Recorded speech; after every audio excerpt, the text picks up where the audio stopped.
Hey, how are we all doing? Welcome back to Premier League Dad. My name is Key. We are doing a slightly new format, I guess. I was asked last night on the live, Key, what are your predictions for this weekend's Premier League games? And I thought, rather than go off tangent and in the middle of a Racing Santander Barcelona Copa del Rey game, I thought, well, let's do a live tomorrow. We'll have a little go through and we'll go through them piece by piece, point by point, and we'll have a little prediction. I asked you last night in the chat for your predictions as well, and they don't necessarily chime with mine. That's not me being edgy, controversial. It really isn't. There's a few I've sat on the fence with, but it's a really, really mad game week. This one, it's a really surprising game week, because there's so many.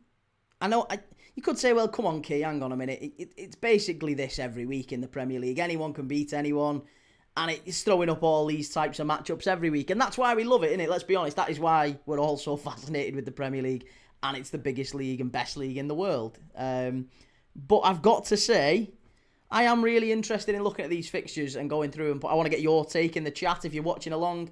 Hit the like button, hit the subscribe button if you're new. Thank you, everyone that's already in the chat. Daz, big up Key, watching 11 for tomorrow. We'll go through that as well, mate. Ben, how are we, mate? Good to see you, Ben. Vigo, Liam, how's it going? Parisian Powerhouse, will you do PSG tonight? We're not going to do PSG tonight, no, mate. We're doing West Brom against Middlesbrough tonight. Wade Dodd, how are you, Key? Thoughts on the news about Guehi to City? Listen, do you know what? We'll cover Guehi to City very quickly, because I'm sure there's been there was a few people asking about Guehi last night, and I'll say the same thing now that I said then, and I've been saying for weeks about Mark Guehi. It's not really changed. I think Mark Guehi is a fantastic defender, but I'm really not wedded to the idea of Liverpool signing him. If we could have got him in the summer, just gone, would have been a perfect signing. As soon as it didn't happen, I felt like that changed things. I felt like he was always likely to go next summer on a free, and I didn't think that would change. The fact that City are now moving on him and he's going to City suggests strongly to me that what we're seeing is Mark Guehi getting money, ridiculous amounts of money thrown at him by Manchester City, and Crystal Palace also getting ridiculous amounts of money thrown at them by Manchester City, and Liverpool just aren't willing to match that. No matter how much, according to The Athletic, Liverpool may well be Guehi's most favoured preference, favoured club, favoured destination, but it doesn't appear to be that really all that matters right now. I think it's going to be that Mark Guehi maybe does end up as a Man City player. They're desperate for centre-backs. In doing this preview, I was having a look at how many players they've got out injured. It is crazy at the back. Obviously, Gvardiol, broken leg. Diaz out injured. John Stones can't really rely on him. They've brought in young Max Alleyne back in off loan, and they're struggling at the back, aren't they? They're really struggling at the back, City. So they do need reinforcements. Kusanov isn't going to be able to do it all on his own, and he needs an experienced player alongside him. So Mark Guehi does make an awful lot of sense for City. But listen, let's dive straight into the predictions, because I want to keep this fairly compact. I've got an hour or so to make this as tight as we can. So I want to spend maybe 5 minutes or so on each game, and then we can swiftly end it and go and focus on Middlesbrough tonight. Vigo, who do you support in the Prem? I'm a Liverpool fan, Vigo. Yeah, I am a Liverpool fan. But with that said, let's dive straight into the Manchester derby. Manchester United against Manchester City. I asked you last night what you thought, and it was a bit of a mixed bag. Quite a few, understandably, thought Manchester City. But having looked at the form of both teams, thinking back to the games we've watched of both teams recently, I've got to say, I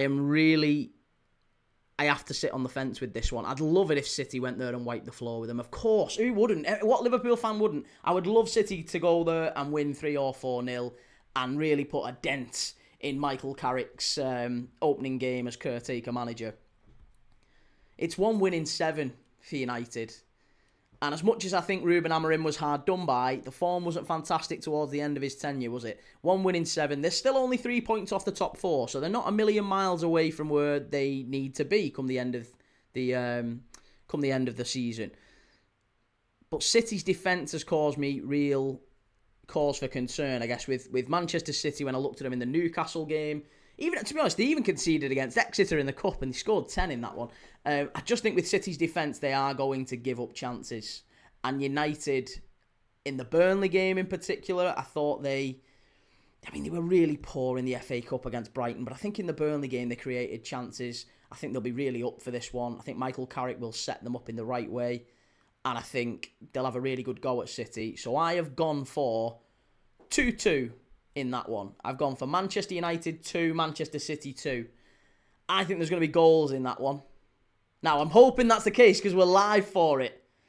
It's a 12:30 kickoff tomorrow. I am going to be live for that game. Last time we did the Manchester Derby at Old Trafford on this channel, it was a 0-0. It was one of only 12 0-0s we watched in 2025 on this channel, and it was one of the most boring games we've ever seen. But I've got to say, I think there's going to be goals in this one. I think United will give up chances. I think City will give up chances. City absolutely desperate to chase down Arsenal, they're 6 points behind. Manchester United desperate to chase down Liverpool, 3 points behind.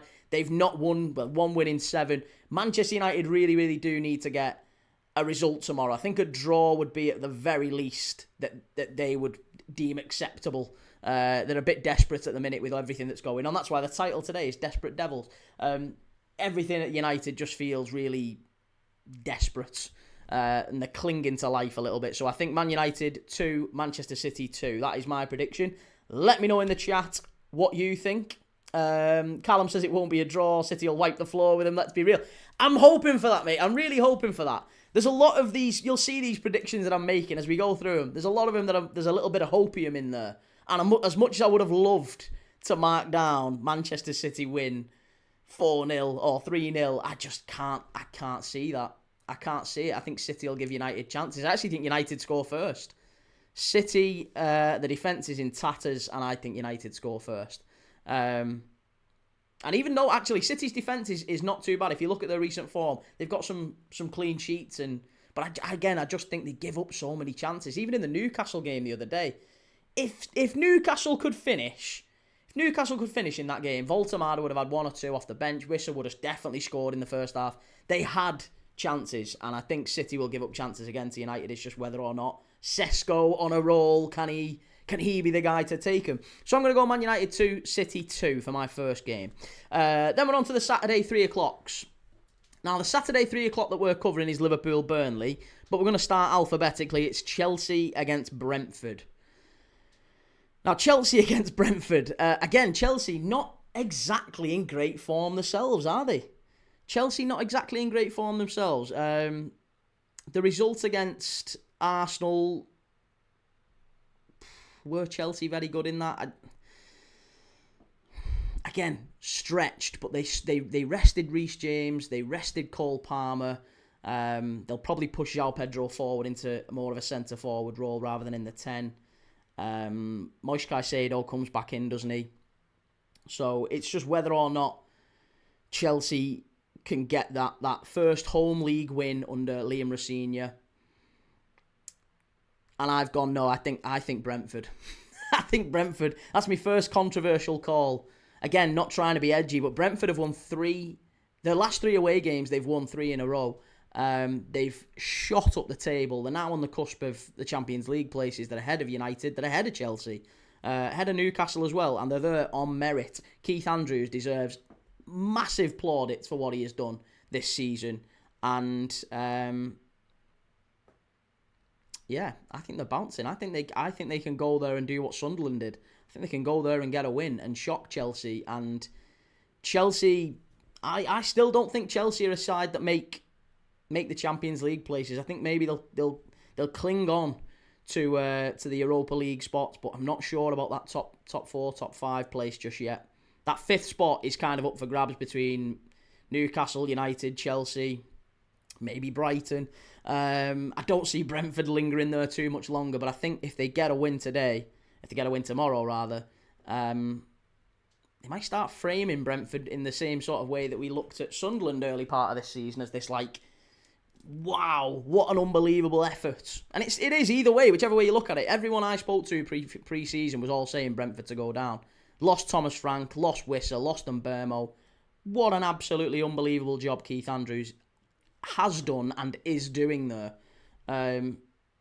Admittedly, Igor Thiago's been fantastic, but they are in the midst of a 6-game unbeaten run. And that's all it's taken, actually. If you look, they've only actually won 4 games in the Premier League. Before that, they lost to Arsenal, lost to Spurs, drew with Leeds, lost away to Brighton. They beat Burnley at home, but lost to Palace. You know, do you know what? If nothing else with Brentford, I've got to say, I like Brentford a lot and I like Keith Andrews, but I will just rein that in what I've just said. If nothing else, it shows you that all it takes, 3 or 4 games. 3 or 4 games for any team, probably from, I'd include Villa in this, from Villa down to probably Bournemouth. Villa down to Bournemouth. If any of those sides puts a run of 3, 4, maybe 5 wins or defeats, they're right down or they're right up. I'm telling you, Bournemouth are 7 points from a potential Champions League place and the 15th. Bournemouth have won 1 game in 13. They are 7 points off a possible Champions League place. That's the sort of... This is the season we're looking at. Admittedly, we're still in January. Admittedly, it's still early. I can, Key, shut up. I get it. But 1 win in 13, they're still only 7 points off a possible Champions League place. So, if anyone, I think it can... We can see them. We can see massive upward mobility in the Premier League. And many teams will fall off rapidly if they don't stay on top of things. So for me, I am going to go with Chelsea 1, Brentford 2. I'm going to go for that Brentford away win. I wouldn't be surprised at all if it was a draw. But something tells me Brentford to get an away win. If you do you know what? I will just give a quick shout out to our sponsors, Midnight, as well. I think if I was back in that game, I'd definitely go for a Brentford 1.5 handicap. If Chelsea are going to win, I don't know what the Brentford handicap is. I don't know what the Brentford 1.5 handicap is, but I tell you what, if they are going to lose Brentford at Chelsea, I think they only lose by 1. It's only going to be a narrow defeat. So I'll go Chelsea 1, Brentford 2, and have a look at the Brentford handicap there. Leeds v Fulham next up at Ellen Road. Leeds Fulham.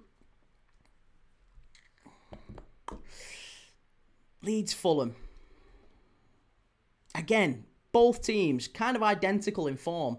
1 win in 5 for Fulham. 1 defeat in 5 for Fulham. 3 wins, 2 draws. Oh no, that's 3 wins in 5 away. Sorry, 3 wins in 5 away from home. 1 draw, 1 defeat. That's what I was looking at. Let me rephrase that. Harry Wilson in unbelievable form. Leeds, again, 1 defeat in 5, 2 wins, 2 draws for them. So pretty much identical form. And I think this is where those two sides, I can't really see an awful lot of jeopardy in that game, I guess. I think Leeds they won't lose. They won't lose at Ellen Road. They'll make it tough. They'll make it difficult. Marco Silva, equally with Fulham, he'll make it difficult. They've not got Iwobi back yet. They've not got Bassi back yet. There's still a few players at the AFCON for Fulham. So, again, I'm looking at it and thinking, do you know what? I think it's a draw. I'm going to sit on the fence with that one. I'm going to go Leeds 1, Fulham 1. Yeah, Leeds 1, Fulham 1. On a Permo, you're tripping. What with the Chelsea result? Do you not think Chelsea get beat? Hey, listen, you was in the live last night. We was doing this in the live last night, and everyone, it was a real mixed bag. Leeds against Fulham, again, mixed bag. No one could agree. There was people saying Fulham win, people saying Leeds win, people saying draw. So yeah, I don't think Leeds, Fulham, Chelsea. What was the Chelsea Brentford? Again, plenty of people mixed bag in that one as well. Don't think anyone's called any of them. I don't think any of these are ridiculous shouts, by the way. But yeah, Leeds 1, Fulham 1. Then we go on to Liverpool, Burnley. Liverpool 11 unbeaten. This one's nice and easy, nice and quick. I do think Liverpool get the win. You're going to say, well, yeah, of course you will, Key, because you're a Liverpool fan. But I do think Liverpool get the win, and I think Liverpool will win it probably with a little bit of difficulty. I don't think we blast Fulham. You know, we ended up winning 4-1 in midweek against Barnsley. or 4-0, 3. Well, I can't even remember what it was now. The Dominic 4-1, it wasn't it? Dominic Szoboszlai throwing it away. We end up winning and putting a bit of gloss on that win at the end. But I've got to say, it wasn't all that convincing, and none of Liverpool's wins really have been all that convincing. And I think we're going to see something like that again. I think we'll win, but I don't think it'll be all that convincing. It'll be a little bit of a Burnley 11 men behind the ball, probably a bore. But it'll be a boring game. Let's be honest, it will be a boring game. A very, very boring game.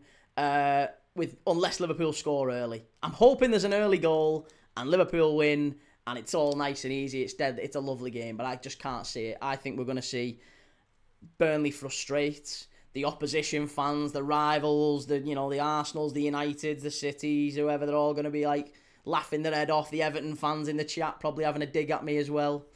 Jabber, Shell, Andy, you'll all be there, I'm sure, giving us grief, saying Liverpool are going to chuck it away against Burnley. But no, I think Burnley, 1 win, 1 draw, 8 defeats in their last 10 away.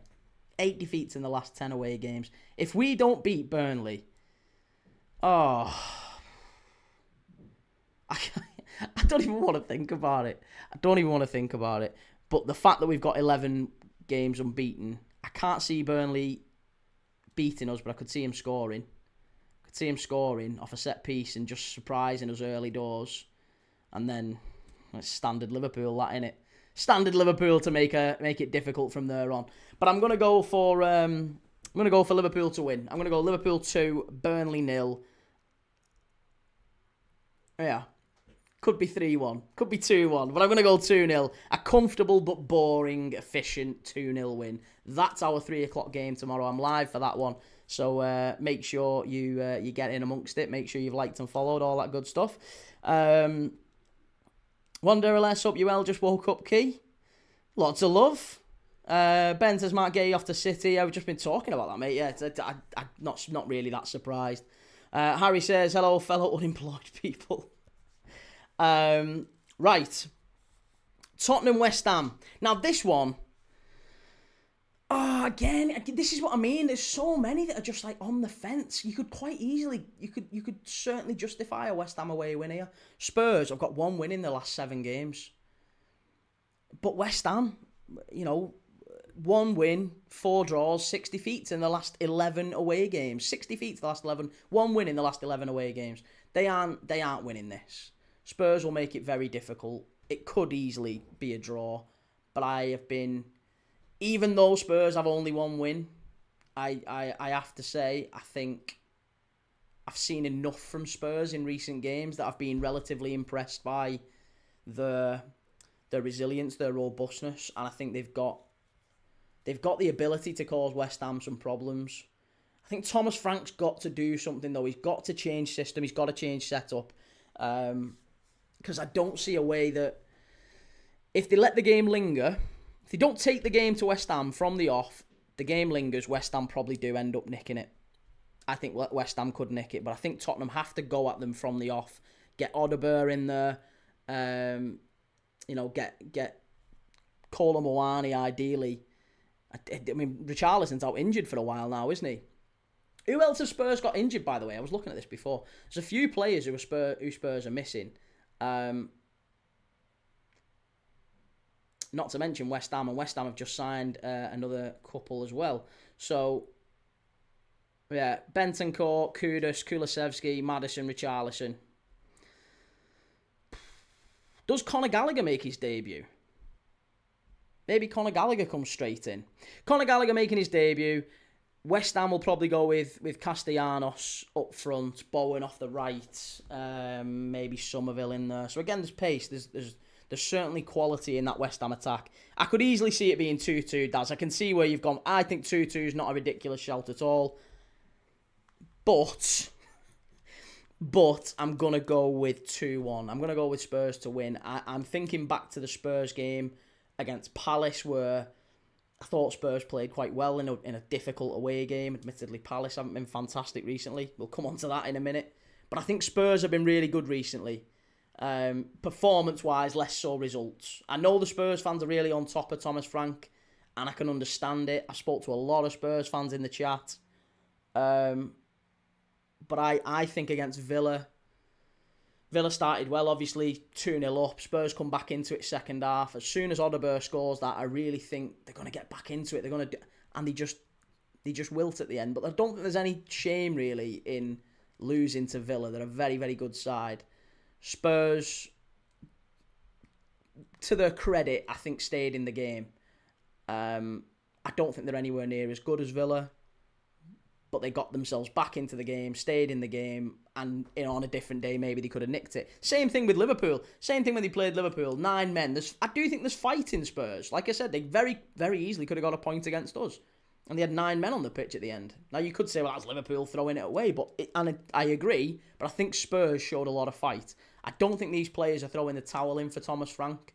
I'd have to disagree with Spurs fans saying that. I think I've seen enough from them, even if it's not necessarily quality, it's a little bit cumbersome at times. But I think there is quality in that Spurs side, and I think they can beat West Ham this weekend. So I'm going to go for Spurs 2, West Ham 1.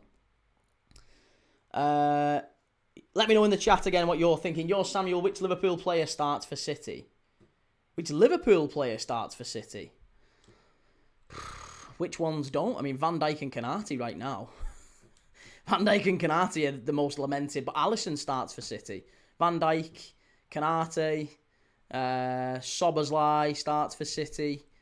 Salah starts for City, certainly.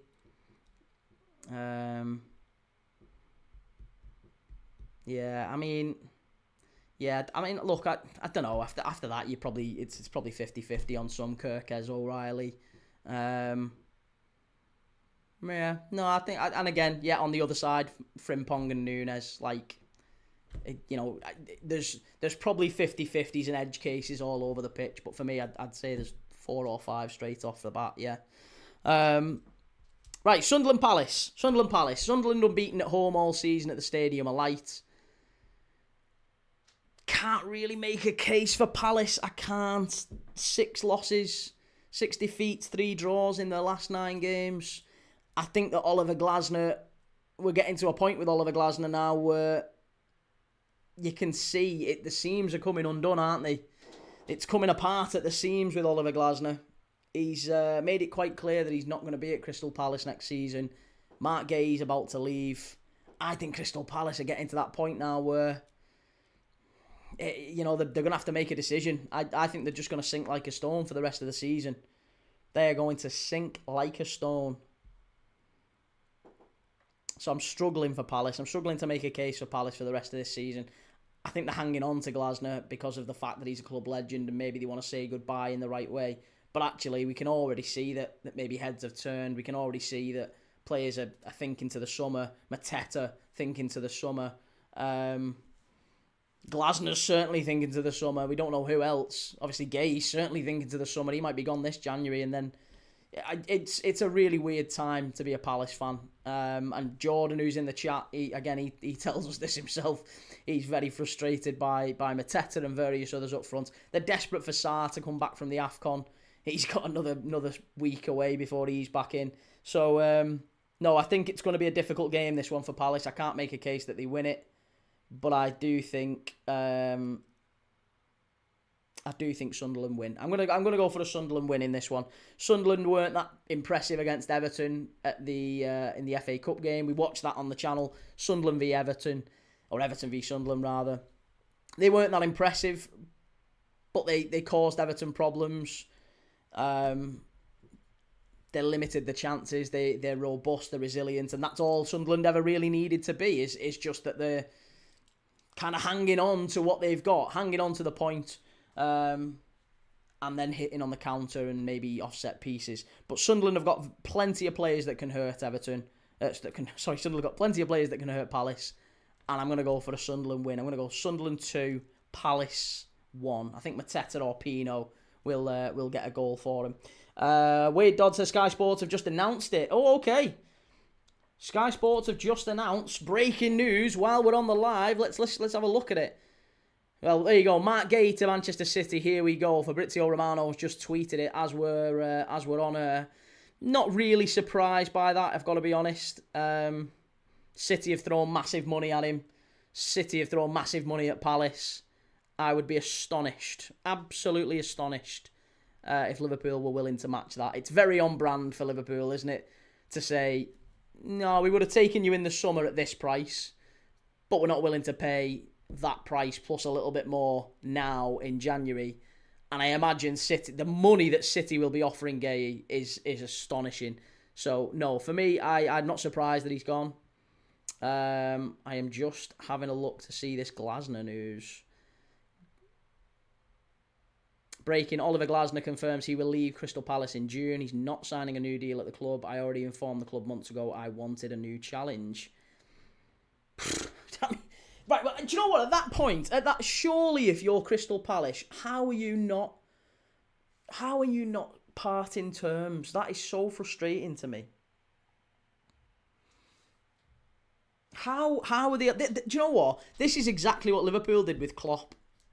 And I'm not saying Glasner is the same as Klopp, but he's a very, very good manager, but he's probably the equivalent of Klopp to Palace in terms of how much of a legend he is to that club. You can't let him see out the season. You can't. That's a really poor decision from Palace. That is a really poor decision in my opinion. They've got to move him on. It'd be much, much better if they were to make a decision now and let him go. Let him go in the nicest possible way. Yours Samuel says United fans crying in the corner. Do you think Glasner goes to United next? That's the next question. Right, we've got 4 more games left to preview. And the final one of Saturday, which again we're live for, Nottingham Forest against Arsenal.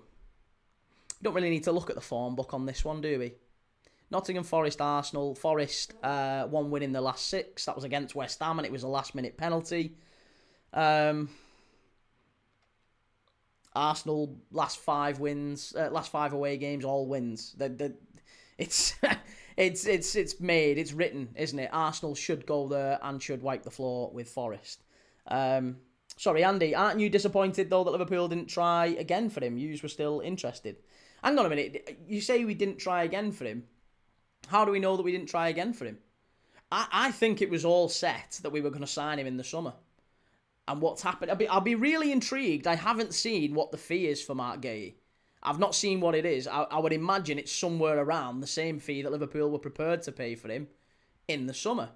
And if it is that, then it's not really that surprising that City have gone for him and we haven't. We aren't going to pay 35 million for a player in January that we were going to pay 35 for in the summer. City will pay that though, because City need it. City are desperate for it. Liverpool maybe less so. We're not as desperate as City are, but I think City need him more than we do. Harry says I'd like him at United, but I don't think Glasner would be my first choice. I absolutely wouldn't complain if he was our manager. Fair enough.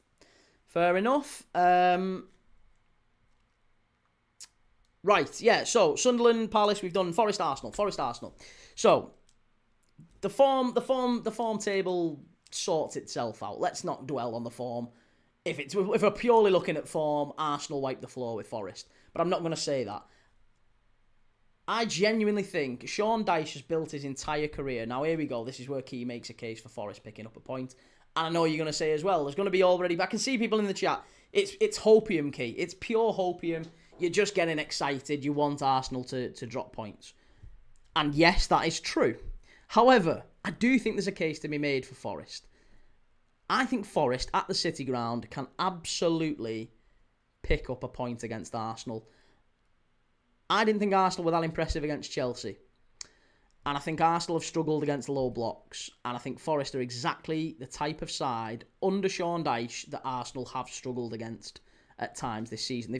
When I say struggled, I don't necessarily mean results. I mean performance. They've still got the results in the end. And it wouldn't be... None of us would be surprised. If it's 4-0 at half-time to Arsenal, I won't be surprised. Because if they get one, Forest have to come out. Arsenal will probably wipe the floor with them. But I'm telling you, I won't be surprised either. I'll probably be just as not shocked if it's 75, 80 minutes on the clock and it's 0-0 or 1-1. Maybe Forest score first. It's going to be that sort of a game. It's going to be tense. It's going to be tight. And I think Forest can get a point in this one. So I have gone for Forest 1, Arsenal 1. I think Forest score first. I think Arsenal come back into it late. They score, but they can't quite get the winner. So I'm going to go for Forest 1, Arsenal 1. Arsenal to drop points. City also dropping points. The title race stays at 6 points. The gap stays at 6 points at the top. That is my prediction. Both teams dropping points. And maybe Villa close the gap. Who knows? And then we're on to Sunday's games. First up is Wolves against Newcastle. We're live for Wolves v Newcastle. Wolves, again, this one's again a tough one to call because you look at Wolves' recent form, and you might think, well, again, they're still not all that impressive, Wolves, but the performances have been fantastic, haven't they? I feel like under Rob Edwards, since they've come in, I would not be shocked at all. I would not be shocked at all if Wolves were to get a result against, especially the way Newcastle have been playing. Newcastle can't finish the tees, these lads. Honestly, Voltemada can't do anything, can't score at the minute. Wisser, missing sitters. With Wolves, every game I've seen them recent, 6-1 they put past Shrewsbury. I know it's only Shrewsbury, but I thought they played well enough to win against Everton. They played very well against West Ham. They played well against United. They should have maybe had a point against us at Anfield. They were unlucky against Arsenal away. There's certainly been more of a robustness to Wolves recently. So I am genuinely thinking that Wolves are going to be a real problem for Newcastle tomorrow. Yeah, I think they're a real problem for them. And I fancy Wolves to win. Newcastle aren't scoring enough. I don't think they're defending well enough either. Obviously, Fabian Schär now out for the season. Botman's come back in, but again, he's a little bit up and down, a little bit flighty. So it's going to be Botman and Chow, I think, at centre-back. Still not massively convinced by those two as a pair. Still not massively convinced by Pope or Ramsdale, whoever they put in goal. I think Livramento's still out injured. The midfield three just aren't working in the same way that they were. Lewis Miley's probably going to end up having to go to right back again. So they're playing a young centre mid kid at right back out of position. Newcastle are just a little bit all over the place, a little bit disjointed for me at the minute, mainly due to injuries, but in part due to a lack of form, a lack of clinical finishing up front and taking the chances when they get it. So I'm going to go for Wolves 2, Newcastle 1 on Sunday. Let me know what you're thinking. Then we go to Gary MUFC says Guehi to City confirmed by Romano. Yeah, we've just been talking about that one, mate. What do you think about United against City tomorrow? Let me know in the chat. Then we got the 4:30 Aston Villa against Everton. When I asked you lot last night, it was a resounding Aston Villa. Even Andy, I don't think we asked you, Shell. Were you in the chat last night when we were asking about predictions? I can't remember. But Andy, Jabba, the other Evertonians we've got on TikTok and Twitch and everywhere were telling me that they thought that this was going to be a resounding Villa win. They can't. And in fact, I think Jabba's words, I don't know if you're in the chat, Jabba, but Jabba's words at the time were Villa 2-1, and that's me being optimistic. So he doesn't even think Everton are going to score. But that is exactly what I've gone for. Villa 2, Everton 1. I think Villa will just about get the job done, but I think Everton make it uncomfortable for them. David Moyes will go there with a real game plan. He'll be organised. He'll be deep. If he can do one thing, David Moyes, it's set up a team to defend. He's always got the ability to do that, and he'll make them organised and robust and frustrate the life out of Villa. Again, I don't necessarily think it's going to be a great game to watch. It's going to hinge on probably set pieces, maybe a penalty, maybe a worldie from distance or a deflection. It's probably going to be a late goal maybe that opens the game up. But I think Villa do just about get the job done, and I'm going to go for Villa to win, and maybe Villa are the big winners this weekend, because if it pans out how I think it's going to pan out, then Villa gain 2 points on both City and Arsenal. So maybe not the end of the world for Aston Villa. Shell says, Heart says Everton, Head says Villa. Yeah, 2-1. There you go. And then we're on to Monday Night Football. Brighton against Bournemouth. Bournemouth One win in their last 13 Premier League games. That was against Spurs, the 3-2, the late winner from Antoine Semenyo. They're still recovering from that loss of Antoine Semenyo, to be honest. As an attacking threat, I'm not entirely sure how Bournemouth are now going to be. They're going to have to maybe rely on Krupi and Kluivert a little bit more to provide them with that guile and I don't know, just something a bit special, that X factor in attack. It feels like that. The big thing with Semenyo and Bournemouth was always his direct running. He was always very, very direct and would always try and beat his fullback, get to the byline and put crosses in.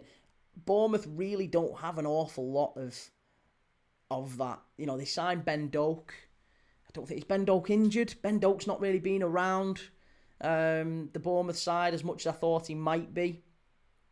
So there's not too many others that Bournemouth can call upon that can deliver in the same way as consistently as Semenyo. And that's going to be a problem for him in this one. But Brighton were 5 points off a Champions League place last year. I think Fabian Hürzeler is the youngest manager in the whole Football League.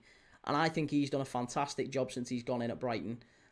He's continued that model of working with young players, you know, bringing them in, coaching the life out of them, producing players that Brighton can then go and resell. I think there's still a few players they can resell this summer, Baleba being one. And I would imagine we see Brighton pick up a win there again. I can't see Bournemouth. The way Brighton played against United I thought was spectacular. It was an absolutely fantastic away performance, that. So I think Brighton will get the win. I'm going to go for Brighton. I think it might be a high scoring one. I'm going to go Brighton 3, Bournemouth 2. So, Brighton 3, Bournemouth 2. They are my 10 Premier League results, fixtures, predictions, whatever, for this weekend's games. I've gone for Manchester United 2, Manchester City 2, Chelsea 1, Brentford 2, Leeds 1, Fulham 1, draw at Ellen Road, Liverpool 2, Burnley 0. Again, probably a dour but effective Liverpool win in the end. I think Burnley will make it uncomfortable for us. Tottenham 2, West Ham 1.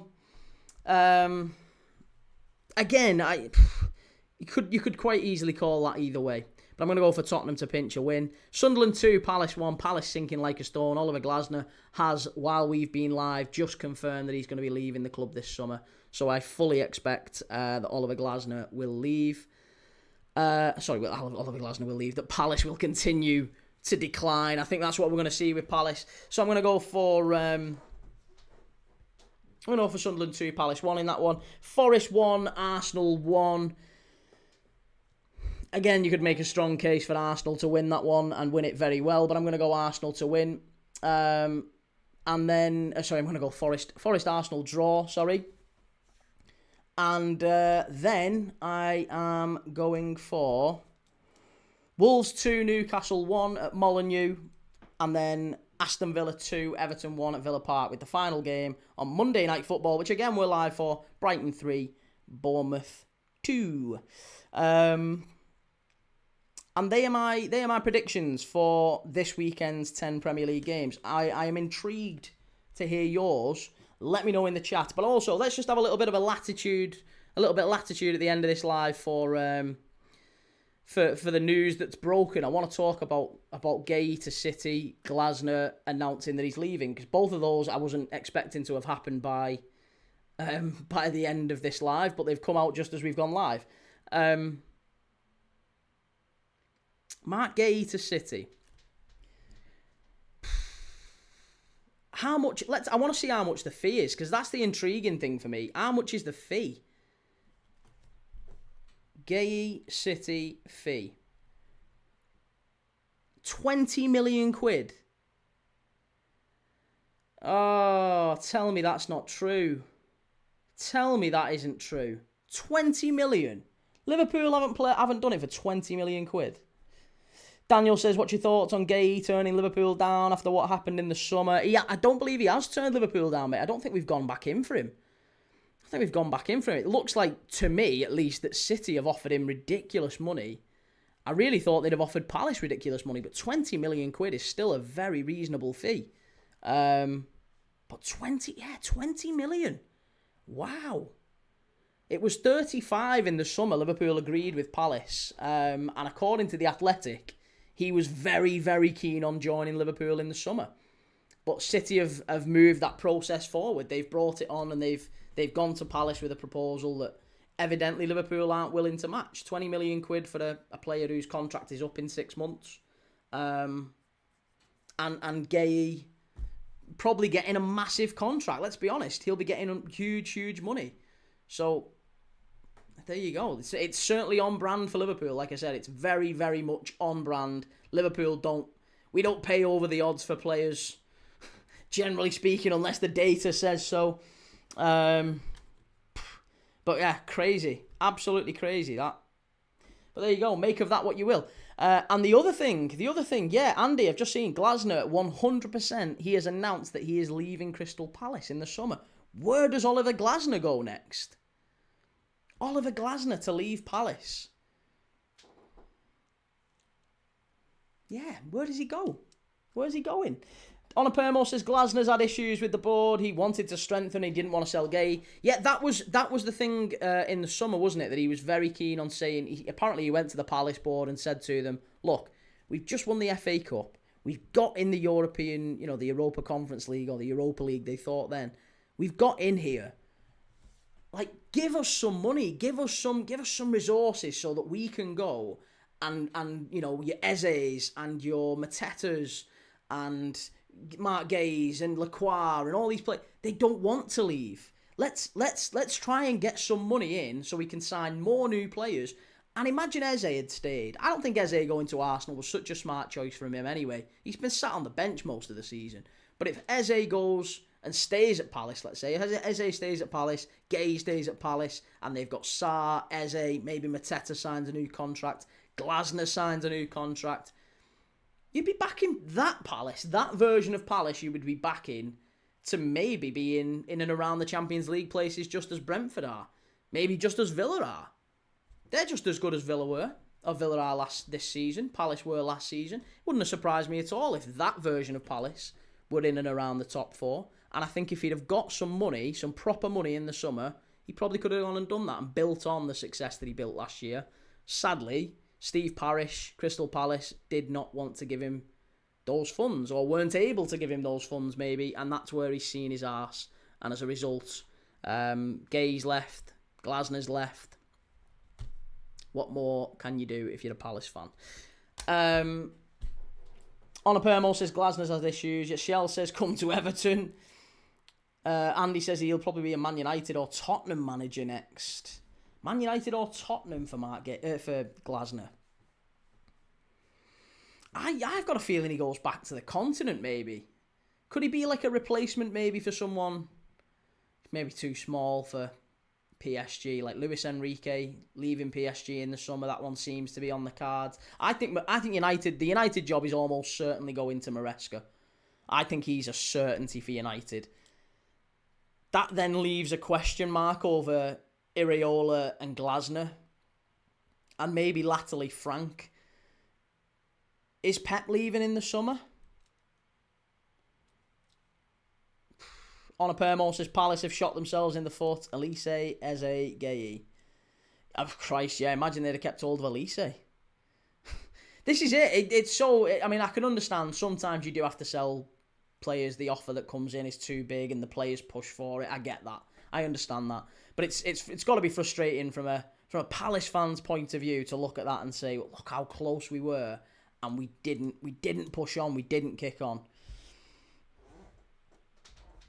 Mr. Sharpovich says, like any businessman, Steve Parish has to assess market value and maximise commercial growth. Well, yes, but he also has to look at the best interest of Crystal Palace.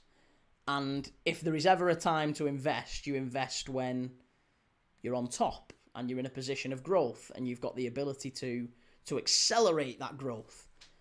I think it's a very, very clear decision that Steve Parish and Crystal Palace made when they said Eze can go, Glasner's not going to get a new contract, Guehi we're not going to reinvest in the team. They haven't really put that money in for him, and therefore they're now very frustrated and they're all going to leave. So Glasner's going.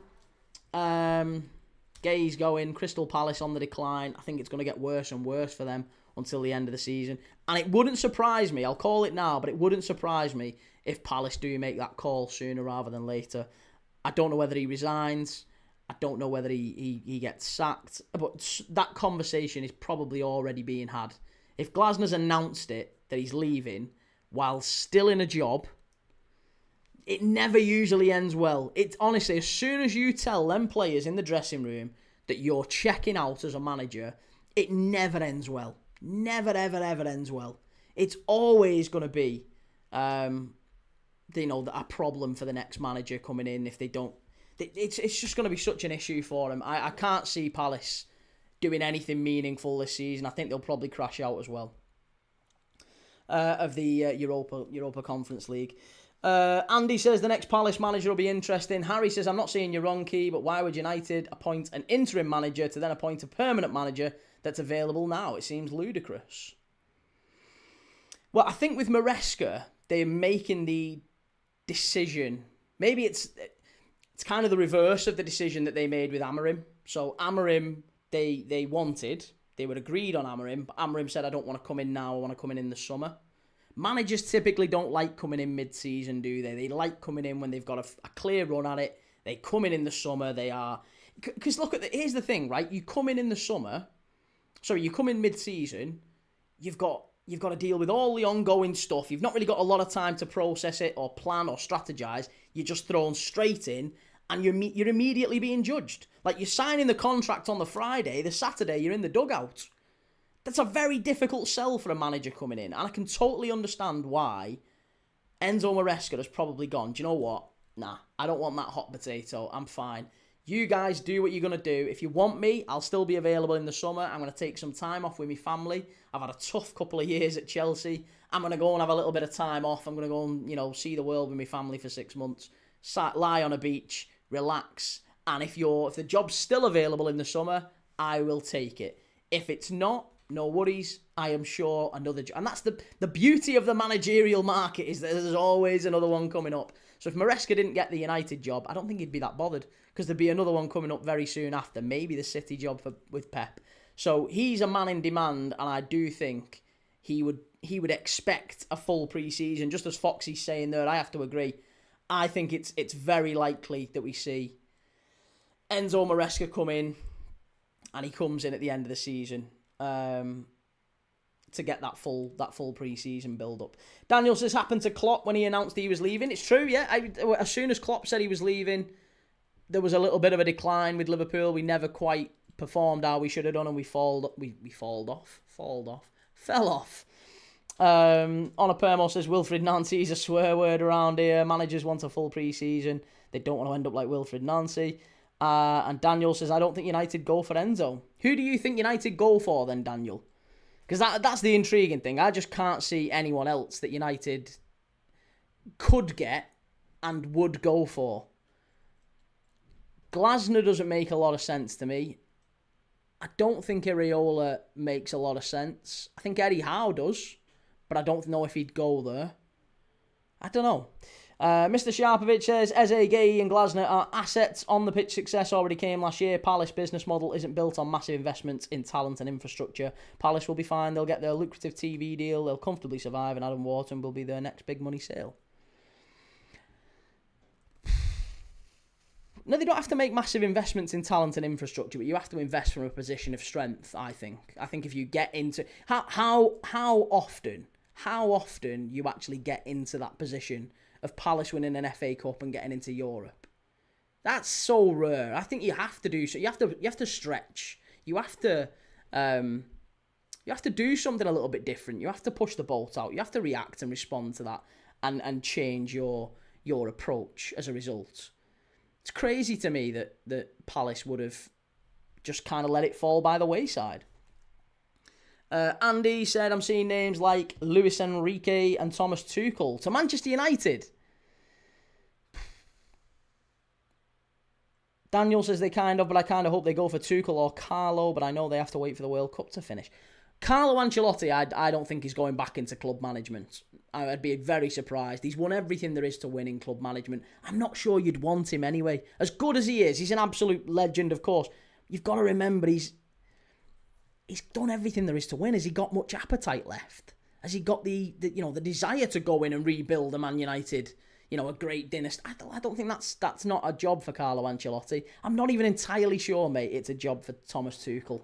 I don't. I think Thomas Tuchel goes in and probably causes more issues for United. The same sort of issues that Ruben Amorim faced. If we're being dead honest, look at United. The fact that they told Ruben Amorim that you need to play a certain player, or you need to do things a certain way, or you need to, we don't want this formation. There's no manager worth the salt accepting that. So unless Wilcox leaves or Barada leaves, or something structurally at United leaves and changes or whatever, I can't see Thomas Tuchel accepting that job. I think it's going to be another yes man, let's say. It's going to be someone who comes in, a bit like a Liam Rosenior at Chelsea, someone who'll work within that framework. More clubs are rapidly going towards that head coach, first team coach model, and I think United will again. United aren't going to appoint a manager. They're not going for a Zidane or an Ancelotti or a Tuchel or anyone with any sort of gravitas in the global game. They're going to go for managers, coaches who are maybe a little bit younger, maybe with a point to prove, maybe an Areola, maybe a Herzler, a Maresca certainly falls into that bracket. So I don't know. That's my take on it. Again, I've been wrong before. It has been known to happen, but that would be my take on it. Honor Permo says, if you don't build from there, you're resigning yourself to mediocrity. Absolutely agree. Harry says, if we were going for a manager that's available now, I would go for Xavi, but I think Enrique or Tuchel or Pochettino after the summer, or even Areola are better options than Maresca. Again, Luis Enrique. Does he have the appetite? Does he have the desire? Does he have the fire in the belly? After winning the treble at PSG, does he have that for Man United? And I think he does. I think there's absolutely energy and fire with Luis Enrique.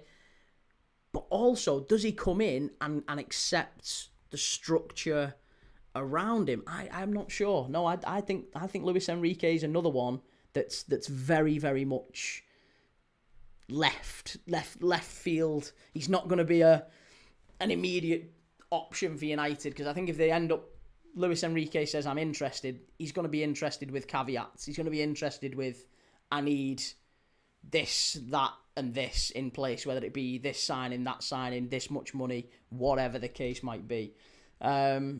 Reece says, wow, Guehi to City, yeah. And Foxy says, remember I told you about Rodgers Hato to Hearts on a free. He's now gone AWOL, as the club said they have sold him to Sporting Kansas in the MLS for $1 million. Interesting. Crazy. But yeah, Andy says United need new owners. That club is finished. Mr. Sharpovich, I have it on good authority. The appointment of Steve Holland is leaning towards Gareth Southgate getting the job. He's been given until the summer to prepare. There's lots of... I mean, listen, I was listening to Ben Jacobs this morning. He said there's nothing on Gareth Southgate, apparently, with United, and there isn't any indication, at least not from the club, that Gareth Southgate coming in is like a foregone conclusion. If Steve Holland does come in, which it looks like he is, I'm not necessarily sure that does feed into Southgate coming in, but it certainly paints that picture, doesn't it? It's a suggestion now, a strong suggestion. Daniel says, I think us United fans just want a high-profile, experienced winner at this point. I don't want an Enzo or an Amorim type that might or might not work.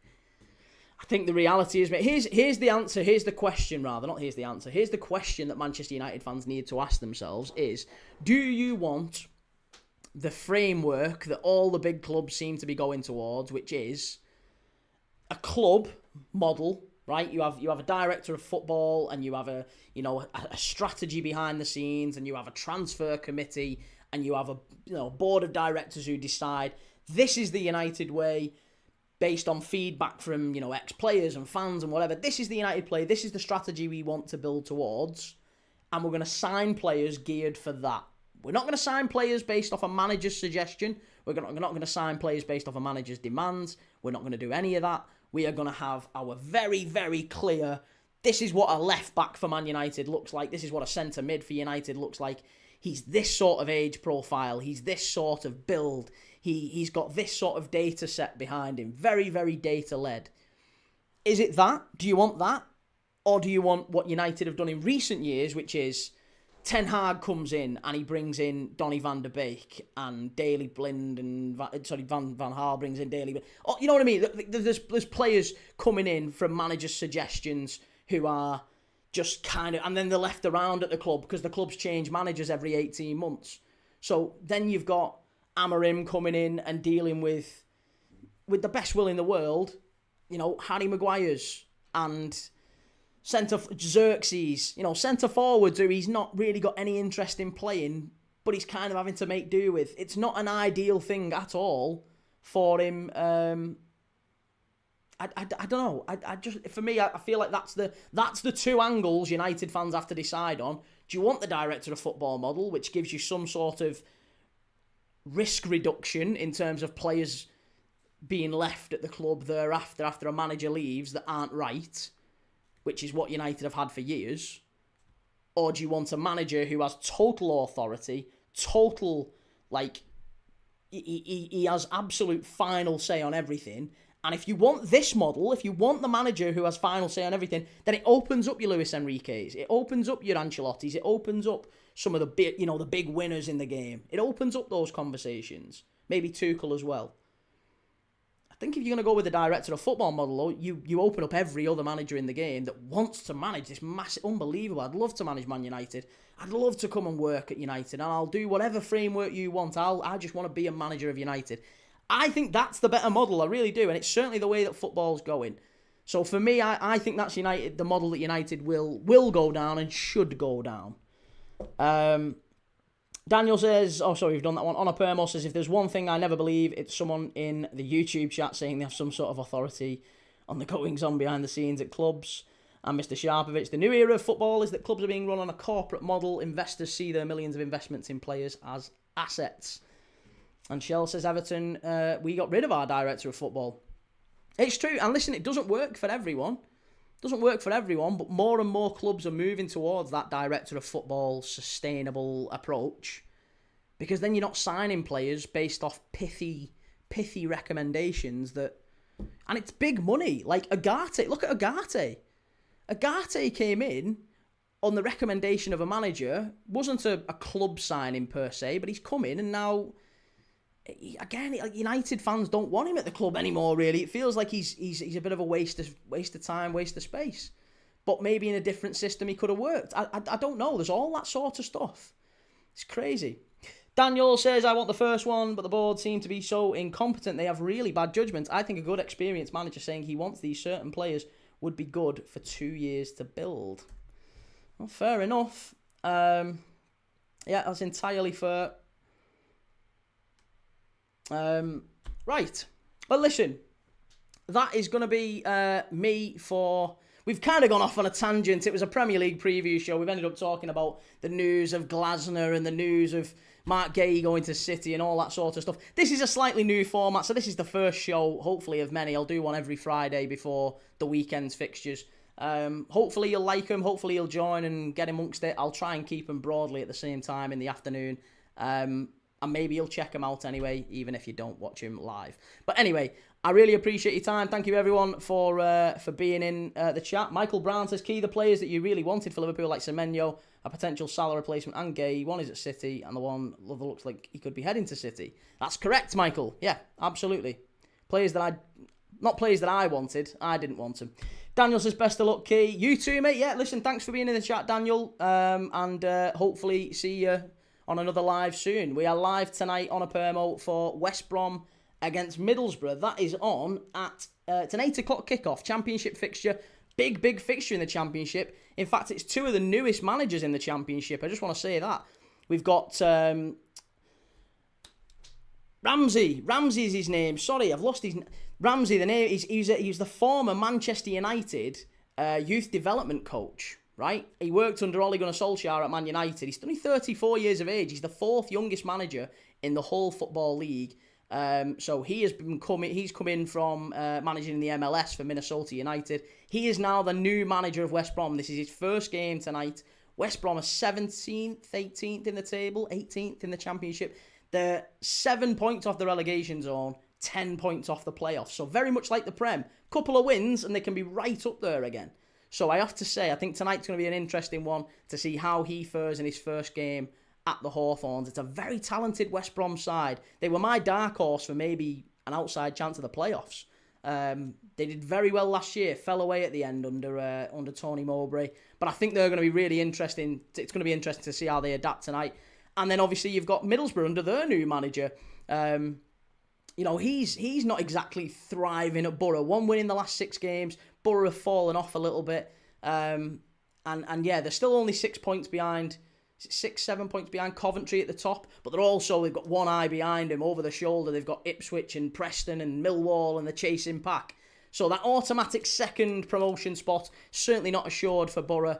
And West Brom, they need to get a win. They need to get results. They've got no time to wait, no time to delay. So listen, thank you very much for everyone for joining the very first Premier League preview show mid-season. I'll try and make it more of a regular thing. And thank you very much. I'll see you all tonight.